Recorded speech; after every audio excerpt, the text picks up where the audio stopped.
Hello, everyone. I'm Kiran Pandey, the Program Director of the Environment Resources Unit at the Center for Science and Environment. I welcome you all to this first online course on demystifying climate data. And I'm going to take you across to an interesting concept of creating a data diary that you will all find very, very useful when you want to write reports or stories on climate change. So let me take you across to this concept of climate data diary and how do you create it?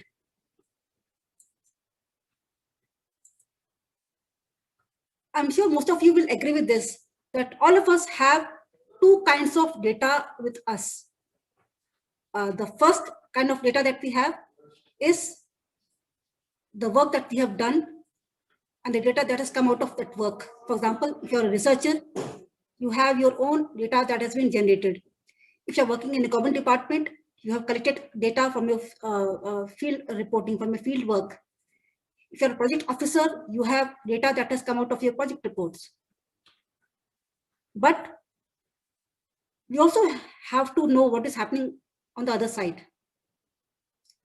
And which means we need to have access to data that we do not have. And we need this because we want to add another perspective to our own research. If you're a journalist, you want to add additional value to your story.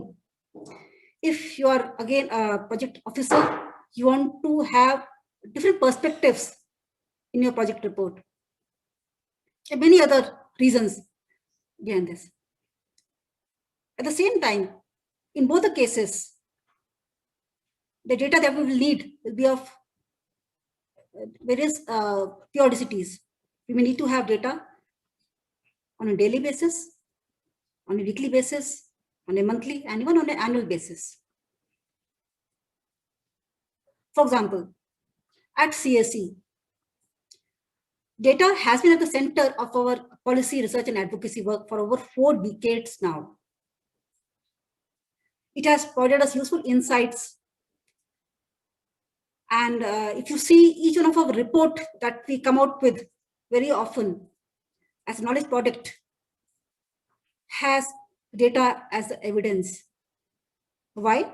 Because we believe that it helps us tell our perspective better as an evidence. It does help in creating influence and impact also. Interestingly, nowadays in the new media age, where all of us are on new platforms, for example, on Facebook, Twitter, LinkedIn, and various other platforms, we have been using data in various innovative ways to reach out to these platforms. Because a single number tells you the complete story. You can see these screenshots of various ways in which we have been using data at the center. You'll come to know more about this as we go further into the training.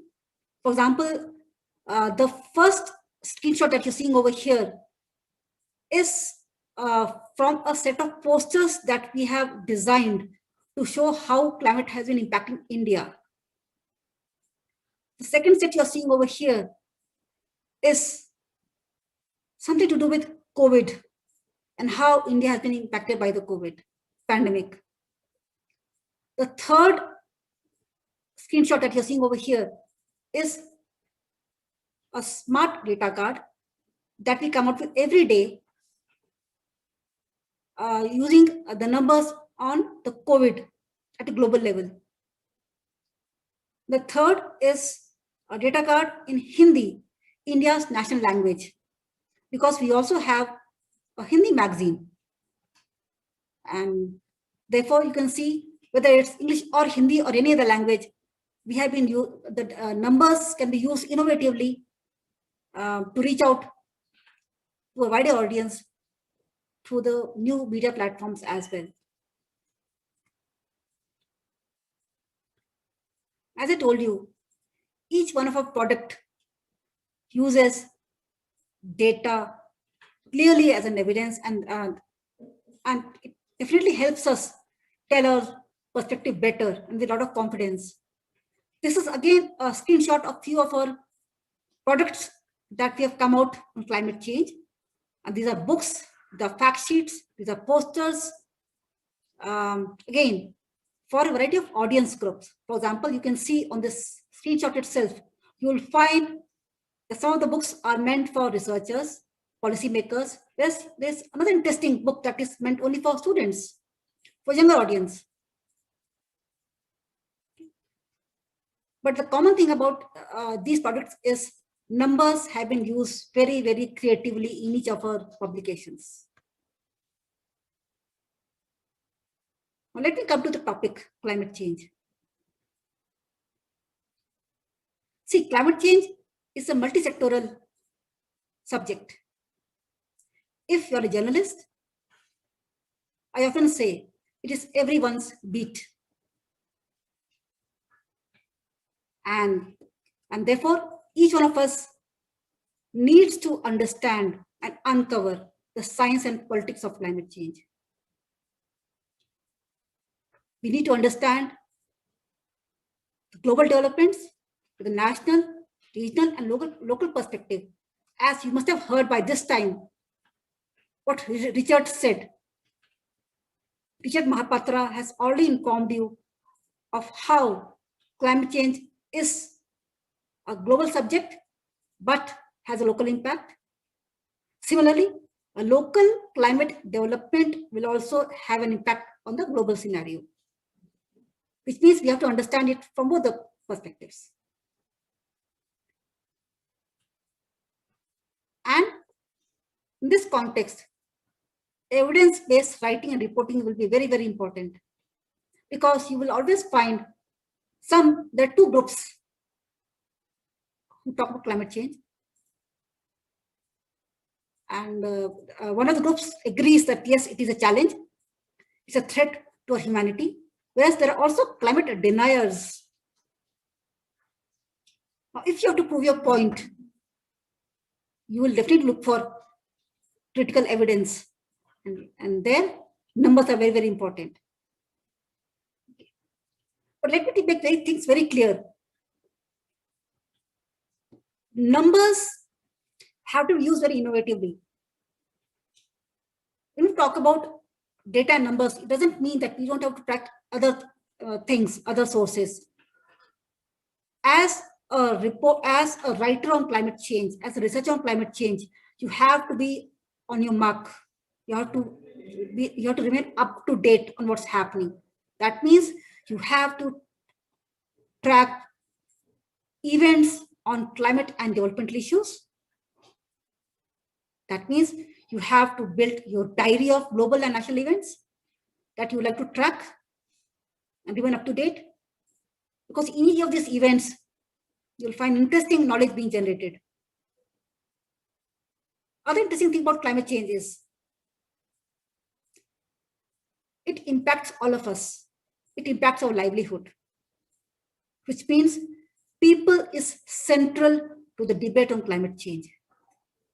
This also means that we have to meet people, interact with them to understand the situation on ground.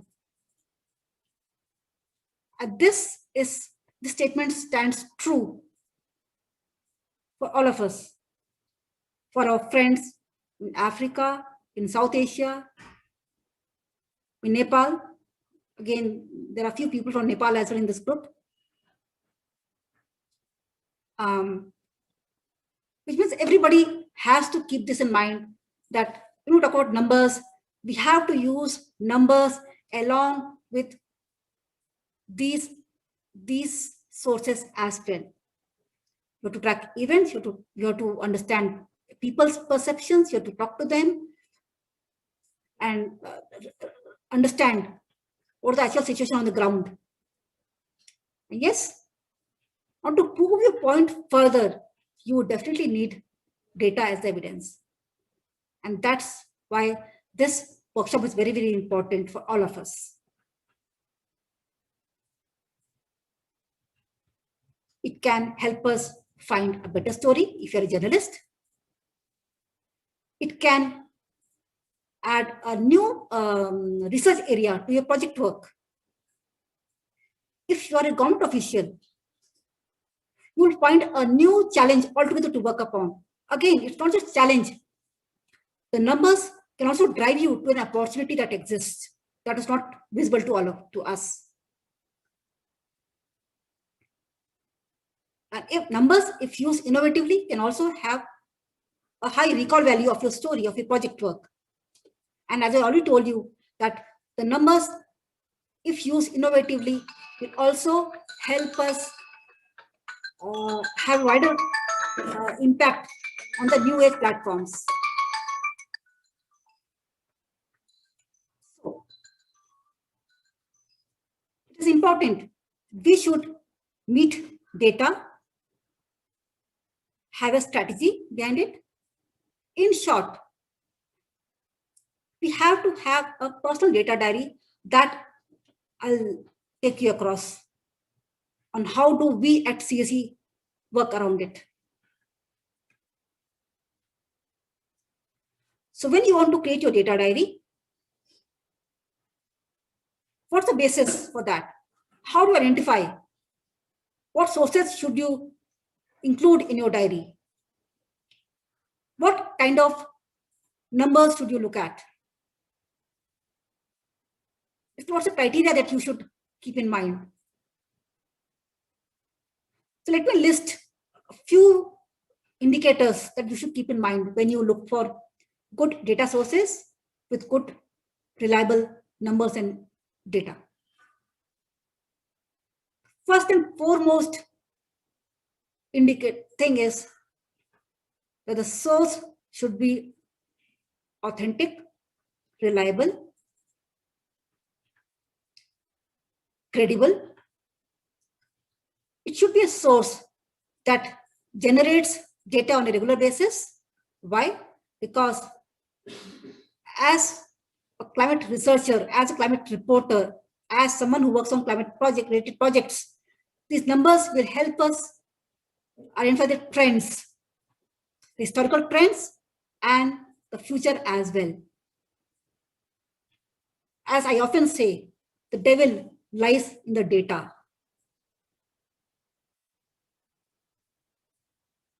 And besides this, you should be on the lookout for sources that give you unprocessed granular data to help you understand the global and local scenario better. Because you can use the unprocessed data for better analysis.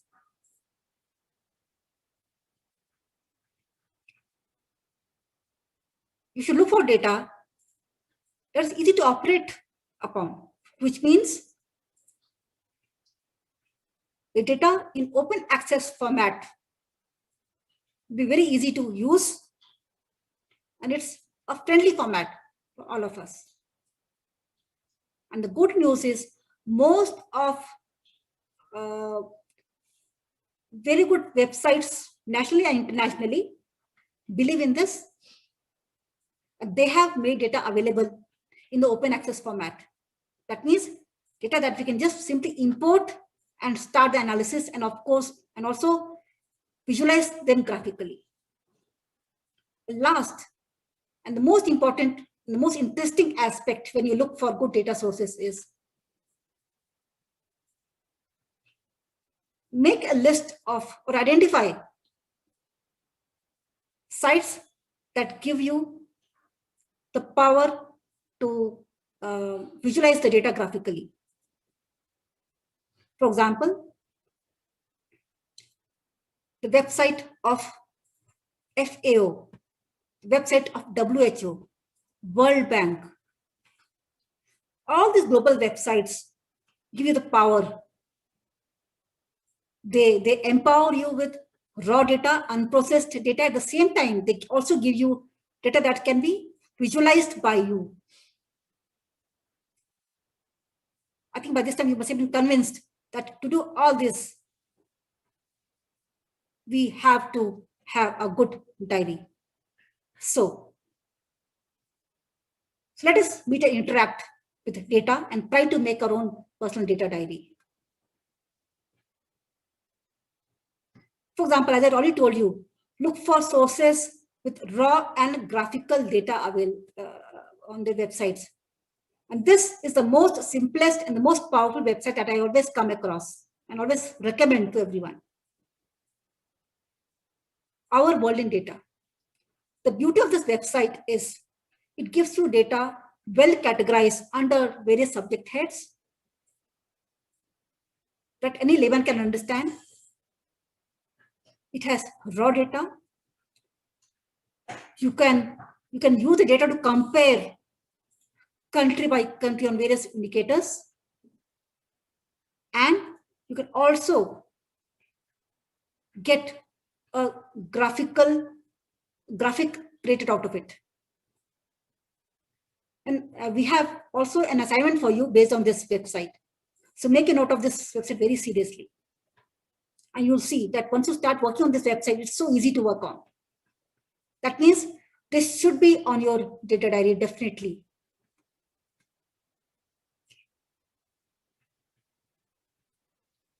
So all of us agree that we need to create a data diary. Why? Because it will, of course, save our time and effort. It is definitely a quick guide to our to the various resources.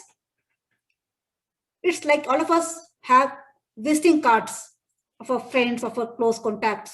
Similarly, it is your guide to the online resources and of course offline too.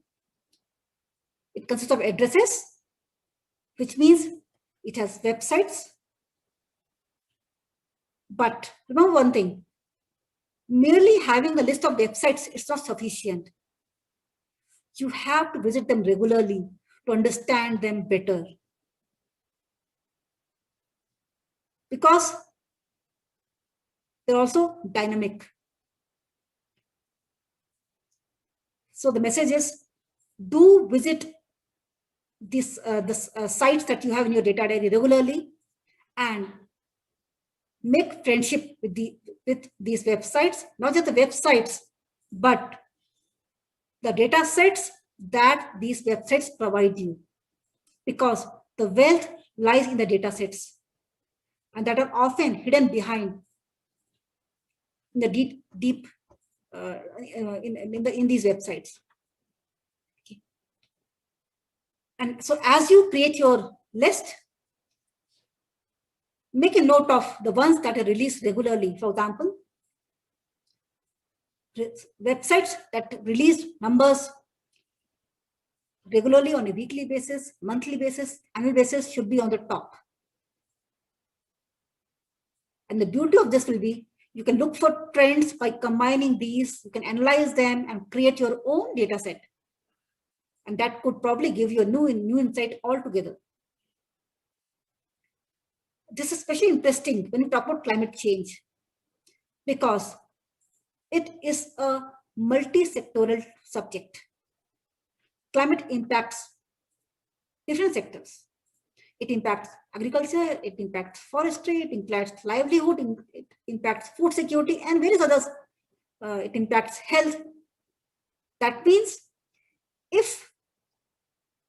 when you're creating a list of your favorite websites, you have to ensure that this list covers not just dedicated websites on climate change, but you also have a list that captures all of these development challenges in your country, and at the global level as well. Because you will need to compare the local developments, local impacts with the global scenario as well. Okay.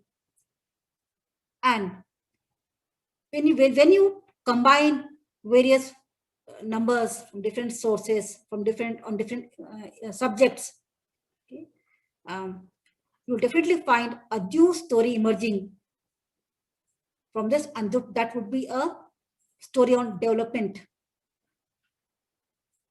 story that will affect our lives. And if you're a journalist, remember, a story that creates empathy, a story that gives you a new angle altogether, okay, would give you a leverage over others. Because most of the journalists are always looking out for breaking stories.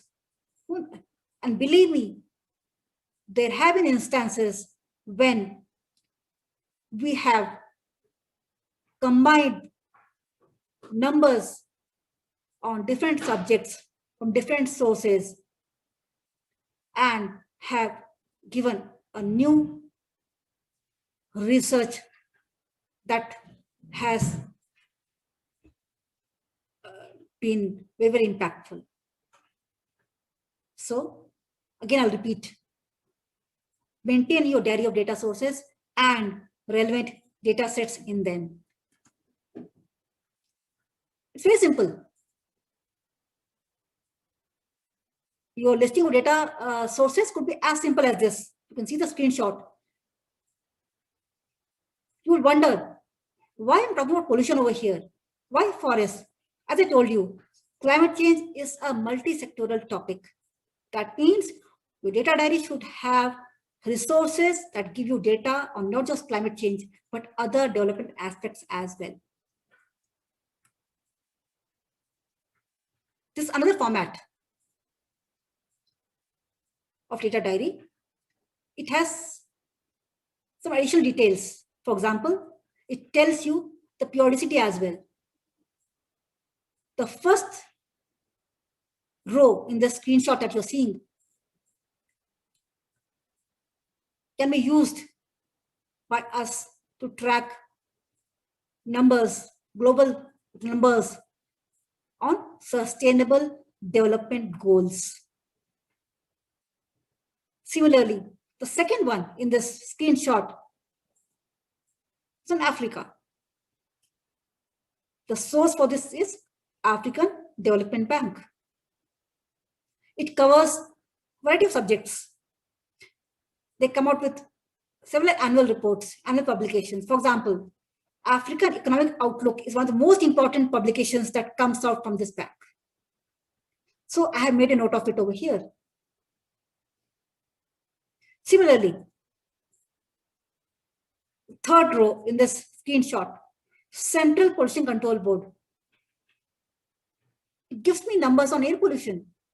And there is a link between climate change and air pollution, which means we can combine numbers on climate and air pollution and again give you a new perspective altogether. They're just examples.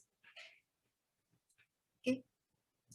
But the message behind this is that your data diary should have list of resources that capture not just climate change, but other developmental issues as well, ranging from agriculture, food security, health, forest, pollution, economy, and people, and many other aspects.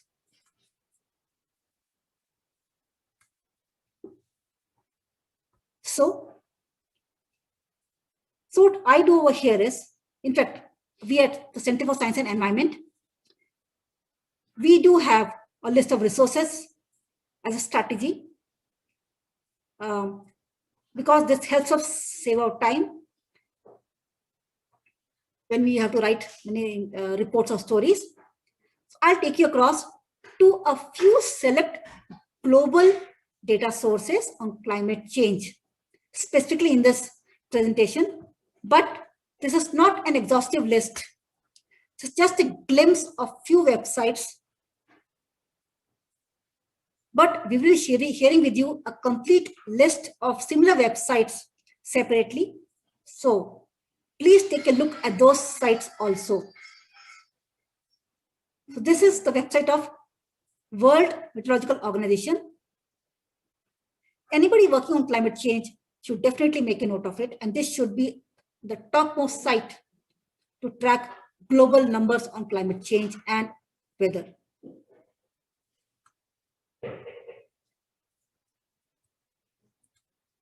Now, on WMO website, please ensure that you take a look at the State of Climate Report 2020. The State of Climate Report 2020 that WMO has come out gives you interesting numbers and the most recent numbers on climate change and other indicators. Again, I'm telling you, this is just a screenshot of the WMO website, but you must know what is inside the WMO website. It has numbers on weather, climate, water, environment. But the most recent resource that the site has, that this organization has released, is the State of Climate 2020. Please do take a look at it.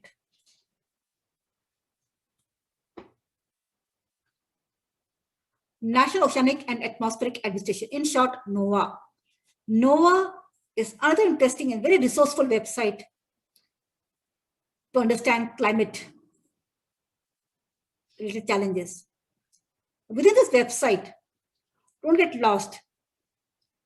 You should actually see the climate data dashboard that they have given.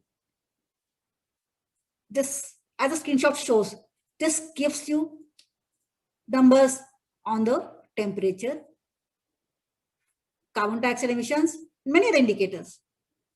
But check, so besides other aspects of this website, look for the climate dashboard. World Resources Institute has come out with an interesting Climate Data Explorer. Now, this is for our friends in India, in Africa, and other parts of South Asia. They have country-wide numbers on climate change. Again, as I told you, it is a site where you will find raw data, unprocessed data, and data that can be visualized. You can create a data card for your own country by seeing this website. Again, it's not just numbers that you have on this site. It also has interesting information, or very useful information that can be used by any climate researcher. What I like the most on this website is it gives you interesting aspects of climate policies, again, countrywide. And this is a screenshot of the country Ghana that I've just taken from this site. Climateanalytics.org is, again, a very resourceful website with interesting numbers. It has interesting tracker on climate change and what countries are doing to mitigate the challenge. It has policy analysis, and they come up with things regularly. It gives you assessment of the climate challenges, country-wide, content-wise.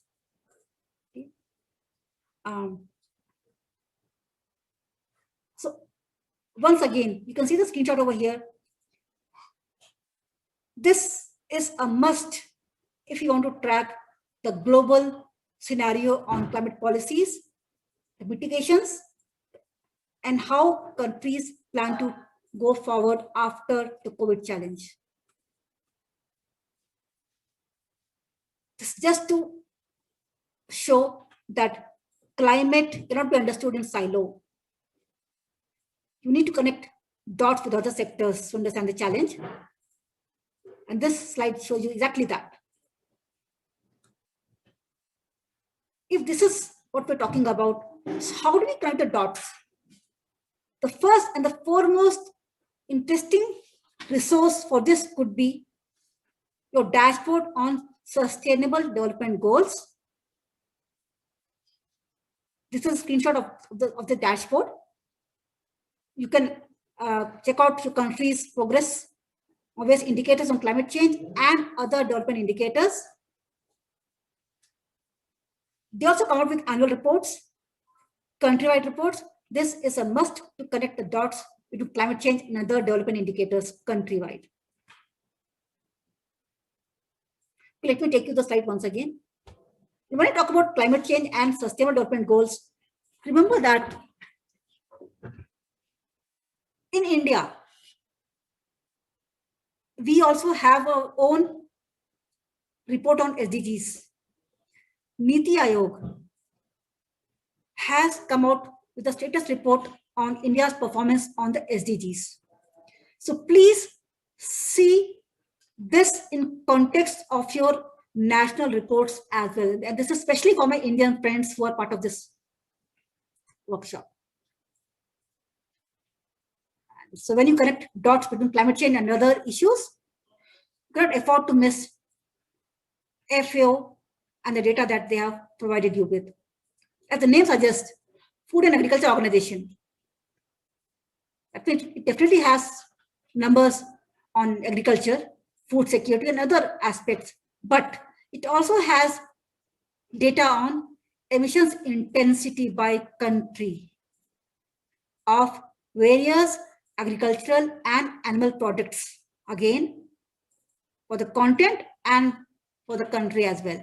This is again a screenshot for Africa, but you can see this for your own region as well. Water scarcity clock is another interesting tool that I came across, and I'm sure you'll love it. This is also an interactive tool. You can use this to visualize how people are living in the world that is scarce of water.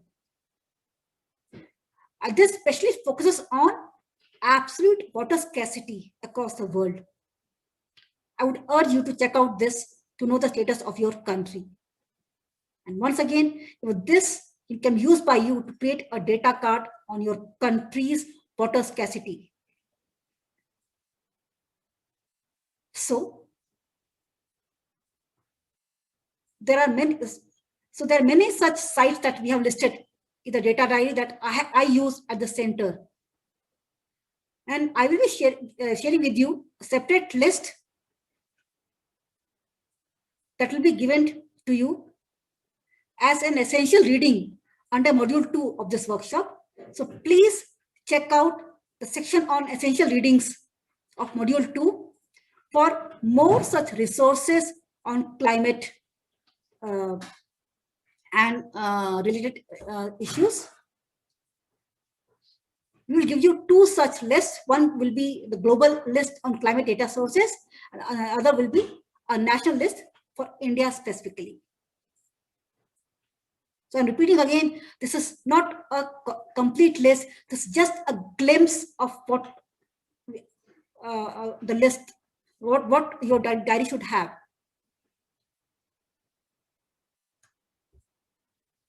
As I told you, we follow this practice at the center.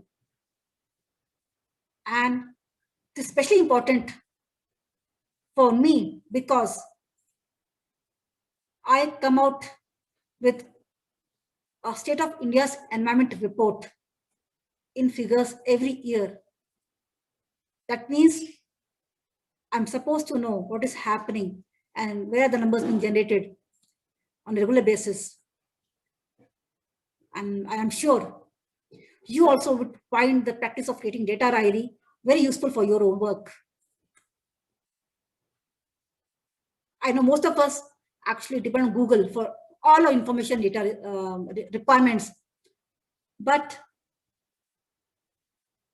when all of us depend on Mr. Google or Miss Googly, data diary is a tool that is a must when we all are drowning under data deluge or information overload. A customized data diary that you will create will definitely help you to track, navigate, and deep dive into the diverse sources, data sets, information, and knowledge that is international, national, and regional as well. Believe me, this is actually a good practice when Google rules. And I would love to see your data diary. So do share it with us at my email ID given on this presentation. And thank you so much.